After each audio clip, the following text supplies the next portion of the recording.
Welcome back, guys. This video is going to be 15 more tips and hints about Stalcraft. Some of them are going to be beginner level, a couple of them are going to be a little bit more advanced, dealing with weapon upgrades and restoring durability to them. But without further ado, let's get right into it with number 1. The first tip is going to be about combat armor early game. Combat armor early game is really not worth it, in my opinion. There's just no resistances on it. You're always going to have to take a scientist suit with you to swap out if you ever go into any area of a map that has any sort of radiation, bioinfection, psi, or thermal. So, in my opinion, the Explorer is also not really worth it early game, because if you look at this, all of the resistances are on it pretty low as well, all the way up until the bar, where the radiation protection breaks 100, the psi protection is 100, the bio is 100, thermal's still only 90. It's got decent bullet resistance, melee, and explosion protection on the Explorer armor. But in my personal opinion, feel free to comment down below if you feel differently, I would recommend the combo armor for early game. Starting when you get to Photon 2, you can make a suit called the AH-1 Drifter, and it has at least 100 protection on everything aside from the psi emission, which you don't run into any psi emissions, to my knowledge, until you at least get to the dump area. So this one is going to be an all-around better fit. You could always make a scientist armor and just carry it around with you to swap in when you want to go into one of those areas. It's just a pain in the ass to have another armor set in your bags. It limits how much you can carry, because most people are already carrying more than one type of gun. On top of that, you're going to have another set of armor in your bag. I would still recommend making scientist armor and actually, progressing it up, because eventually you will need it. I would stop it at the Malachite though. I wouldn't make past the MIS 99 Malachite, because until you get to end game, this one will do you fine. Me personally, I rock the combo armor all the way up to the worn AH-2 Nomad, which is the Photon 2 level 3 armor here, because it's got over 100 of everything. It's got some pretty high electricity, fire, and chemical resistance. But I used this on this character all the way up till I got the combat armor from the story quest, which is the Seeker's Mockingbird. And it's got some pretty decent protection on it as well. So I swapped that in, and I don't use the combo armor anymore. Eventually, I am going to have to either get an upgraded armor to go into the higher level zones where they have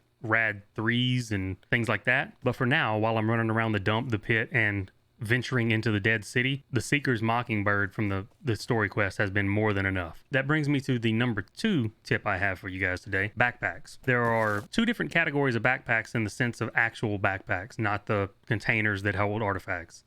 You have light backpacks and common backpacks.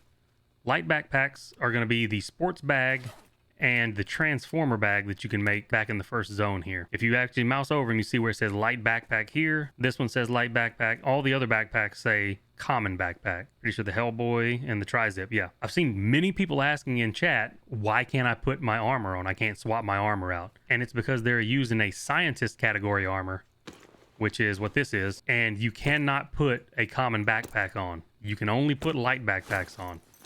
So, in my opinion, I only make the sports bag for early game. I make a transformer, and then I upgrade it into a sports bag. And then I'll make the transformer again and upgrade it to the junior backpack, but I'll just put it in my stash. I don't keep it on me. Before I made the combo armor, I kept running into the problem of having to swap into a scientist armor to go into certain zones and areas. And when you do that, if you have on the regular backpack, the common backpack, if you don't have a light backpack on you to swap in with the scientist armor, you just have to run without a backpack, and it just kills your carry weight. So I just started running the sports bag exclusively up until I got to the point where I was running the worn Nomad, and then bumped up to the Seeker's Mockingbird. And once I got this one, I went ahead and swapped into the Aaron Junior backpack, just because I didn't necessarily need to have that second set of armor for anything, so I wasn't going to have to swap things in and out. But best bang for your buck in the starter zones is the sports bag, in my opinion. By all means, go ahead and make another transformer bag and upgrade it into the junior backpack, and even into the MBSS if you want to. But I wouldn't necessarily use it until you get at least up to, in my opinion, the bar area, because then you're going to have armor that you don't have to keep swapping out every time you go into a radiation or a bioinfection 1 zone with another piece of gear. So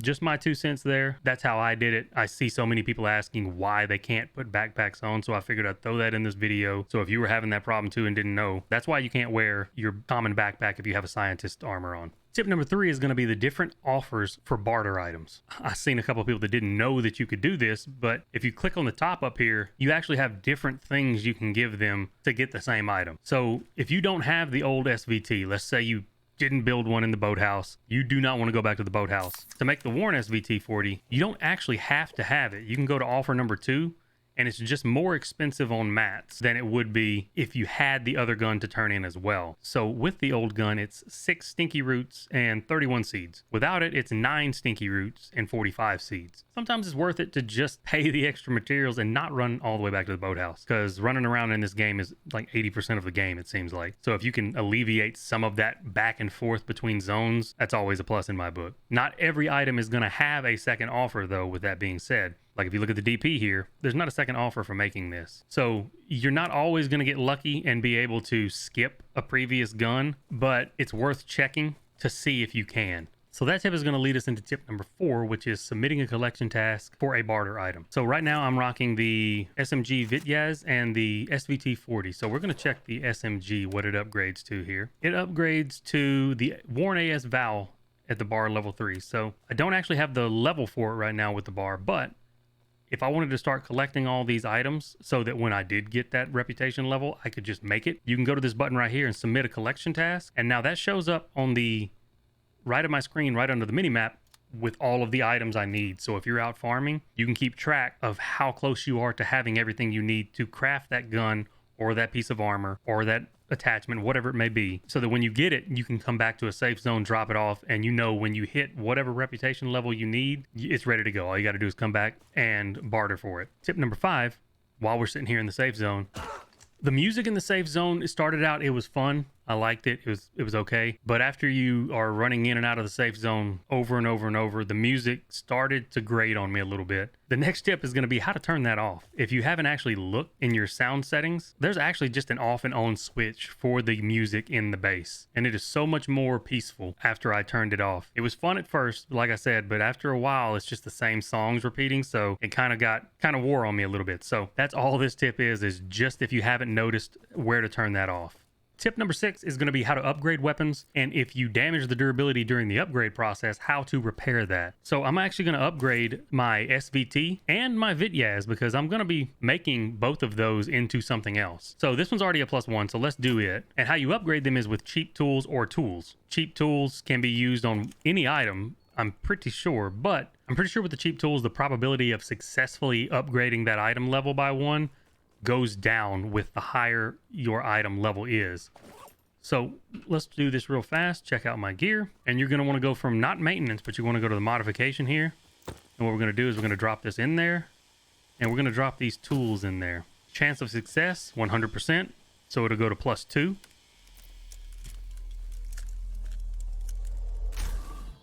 Chance of success is still 100%.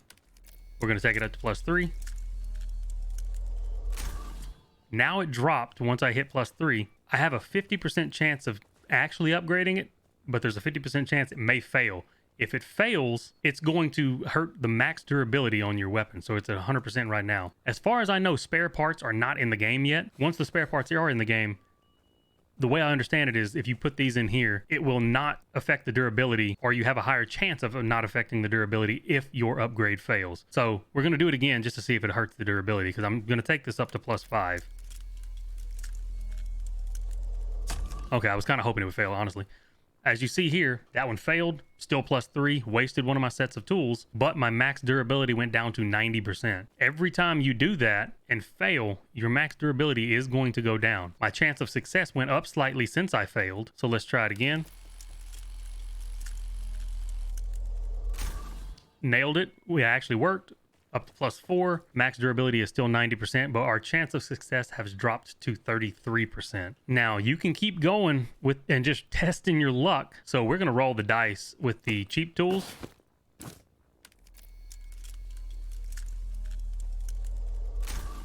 Cannot believe that worked at a 33% success rate.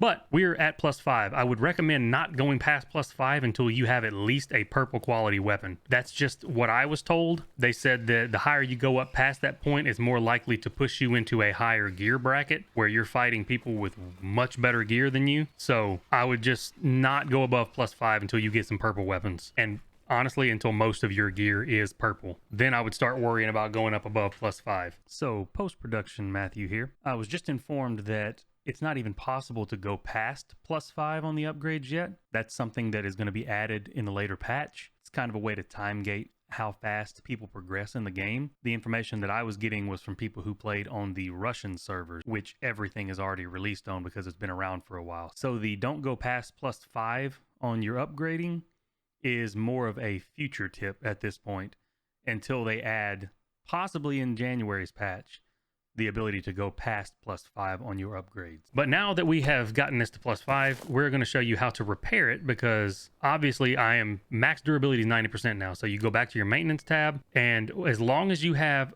weapon components, packs of weapon components in your inventory, when you do this drop down menu here, you can select them. I would suggest using the lower level ones for the lower level weapons. Now, once you select it on there, it's going to be using the pack of weapon components, which is this one right here, and you drag this bar back up. So this one will give you up to 20%. So I could technically go from 80% durability, if it was damaged that far, back up to 100, or you can go 20% in general. So let's say you completely jacked up the weapon's durability by trying to upgrade it, and it was down to 50%. If you use this pack of weapon components, it would go from 50% back up to 70%, and you'd have to use a different one to restore 20 more durability. I would definitely recommend saving your veteran and stalker, which stalker's blue, veteran is purple. Save all of those if you can, because you're going to need those later when you're trying to upgrade stuff. I'm going to go ahead and restore the max durability of this weapon to 100. So now you can see here, I can repair this, and it's back up to 100%, and now it's +5. And we're going to do the same thing with my SMG. So we'll throw this in there, go to modification, 100% chance. No, still 100%. Still 100%. This, I think this is where it drops down, is when you get to +3. Yeah, +3, it drops down to 50% chance. Let's see if we're lucky. Lucky. All right, 33% chance. I'm pretty sure we're not going to be lucky this time, but we'll try. Okay, wasn't lucky. So let's throw a standard tool in there, since I don't have any more of the cheap ones.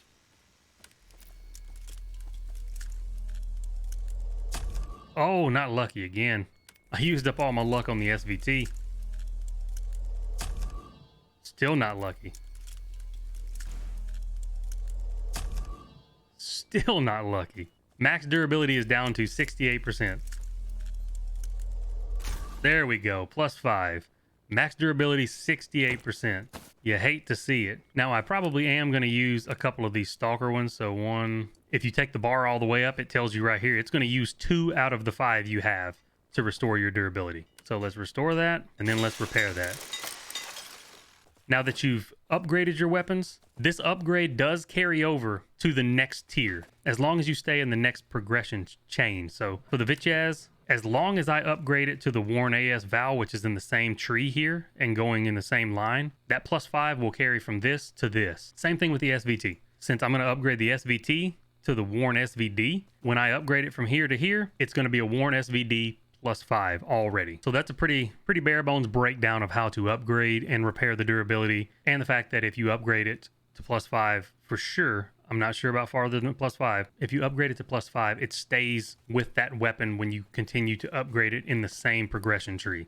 And while we're talking about weapons, tip number 7 is about weapon modifications. As you can see, I'm running 2 lasers on this gun, which in most games would be useless because you don't get the benefit from both. But in this game, you do. So right now, my hipfire spread is 2.4. I don't have any stabilization or hipfire spread on the gun. When I put one laser on, stabilization is 30%, hipfire spread's 20%. Hipfire spread up here drops to 2.12. Put another one on, it drops to 2.5. Stabilization goes up to 69%. Nice. And hipfire spread goes up to -36%. So these do stack. So if you had one that you could throw another laser on the top for some reason, you could throw up to 3 lasers on here, and they all do stack the benefit. Even though it looks goofy, there is an actual reason. You can actually get benefit from them both being on your weapon, or more than 2 being on your weapon if there's a way to put 3. Tip number 8 is probably going to be one of the best tips on this list, because it has helped me immensely. It is an interactive Stalcraft map that I found not too long ago. I'm going to throw a link up to it in the description of the video. Right now, I'm going to go ahead and throw it up on the screen here. And how it works is, you can choose Russian or English, or Cyrillic or English. This map right here pops up all kinds of useful information. It's got all the different areas for where events pop, It's got bunkers right here. All these are shelters. Now, these are user added. So you may run across a shelter that it says is there, but is not actually there. You can't find it in game. This is more of a help guideline than anything. These are the stasis bubbles. You've got the boss dens, which are in the higher level zones. Space bubbles, which are the teleport bubbles you can jump in and go places. And the best part of this thing, what I use it for is I usually go through here and uncheck all of the events because I don't really care about those. But what I do care about is managing zones right here and the caches. When you click this, it shows you a layout area in every zone where you can use your metal detector, where it is a possibility that there will be a metal detecting cache. This is very helpful when trying to farm aluminum or copper cables, and in the higher zones, all of the metal detecting caches up here. This is amazing to give you like a little hint in the right direction. So I figured I would throw this up here because this helped me out a ton trying to figure out what areas of the maps I could actually go farm aluminum and copper in. And it also does kind of help you find a bunker for emissions if you get caught out in one. And that interactive map actually leads us into tip number 9, which is persistent waypoints. It doesn't matter if you log out, your waypoints stay. So I've started marking bunkers that I run across while I'm out in the game with a yellow one of these little X symbols and saving it so that if I'm in this zone farming and an emission pops, I know just by scanning my camera around, which they don't show while I'm in the safe zone, but I know just by scanning around, I've got a safe zone right there that I can go into a bunker. Saved me quite a few times now, just knowing where there is a bunker so that I don't have to try and make it all the way back to an actual safe zone when an emission pops. And while we're talking about dying to emissions, that leads us to tip number 10. If you get caught out in an emission, you know you're not going to make it back to a bunker in time. You can't find a safe zone. There's nowhere you can really go. You're in a zone you don't know, whatever the case may be. Or even if you get downed by an NPC, if you know you're going to die, make sure that you die inside of a bush. Your bag can't really be seen if you die inside of a bush. So the likelihood of you actually getting your stuff back without somebody looting it because they just happen to see it on the way past is much higher if it's inside of a bush somewhere. As you can see, I didn't actually die all the way in the bush. It's easier to do when you're crawling, but it's a lot harder to see your actual bag if it's hidden.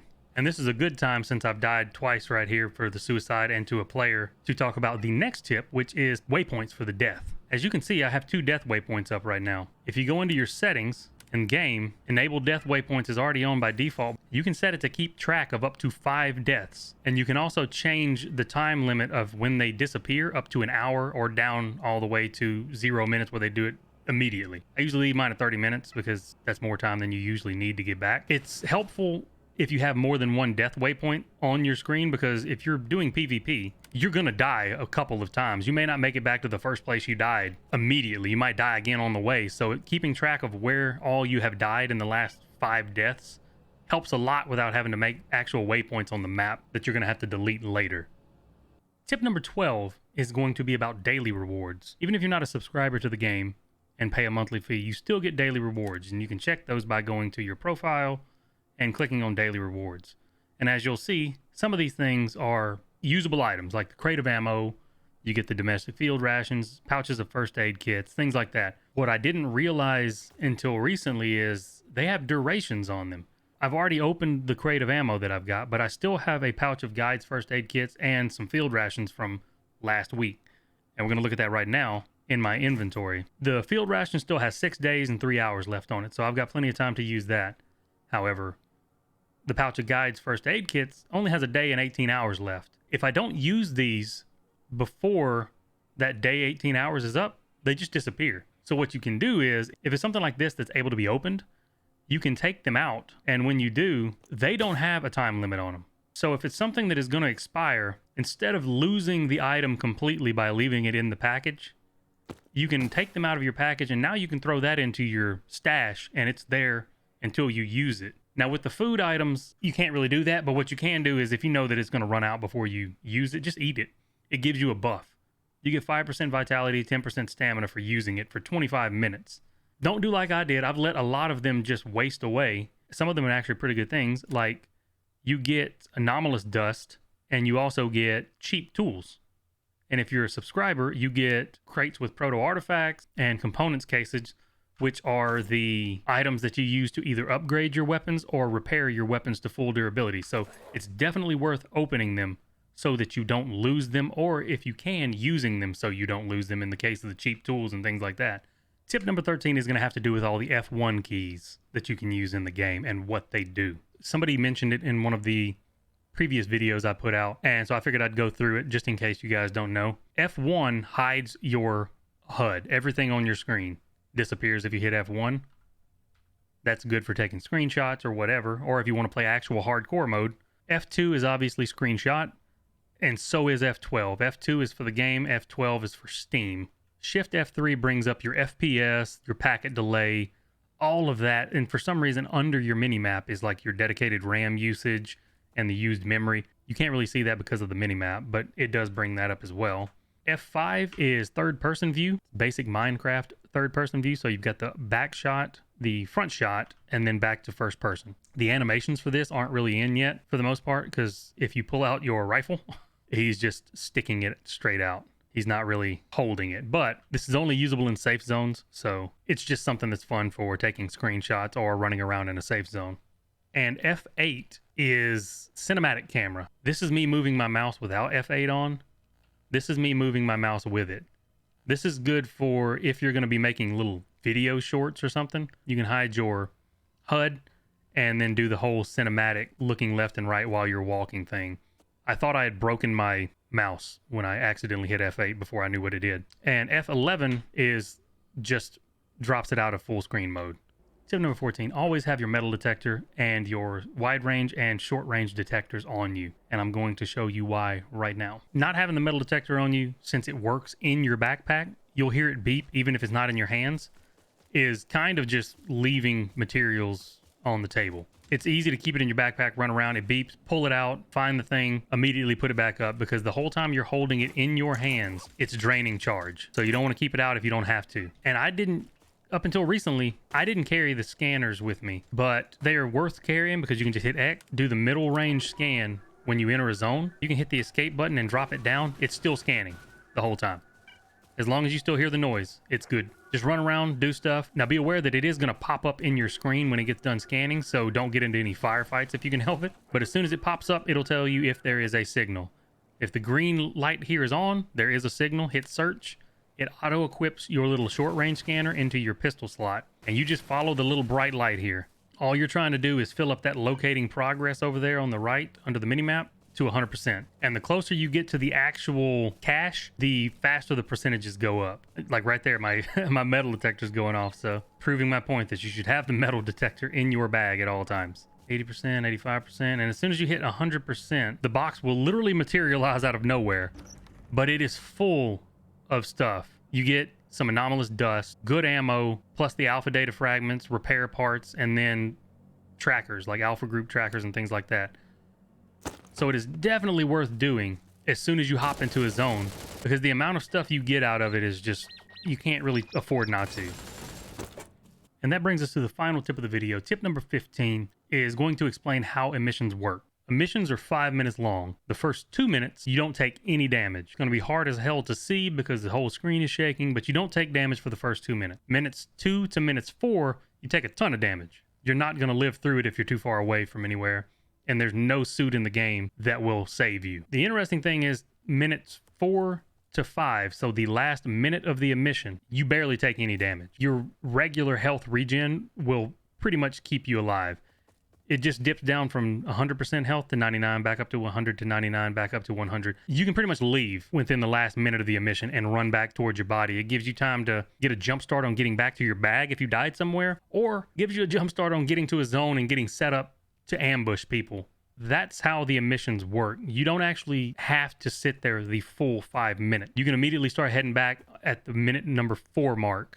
But that is going to do it for this video. That's another 15 tips that I found helpful, and some of them I sadly just learned. So if this video helped you guys at all, go ahead and drop a like, comment, subscribe. Leave below down in the comments if there's another video you would like me to make. I'm still in the process of doing all of the bandit quests and making guides for those. With that being said, hope you guys have a good one, and I will catch you in the next video. Y'all take it easy.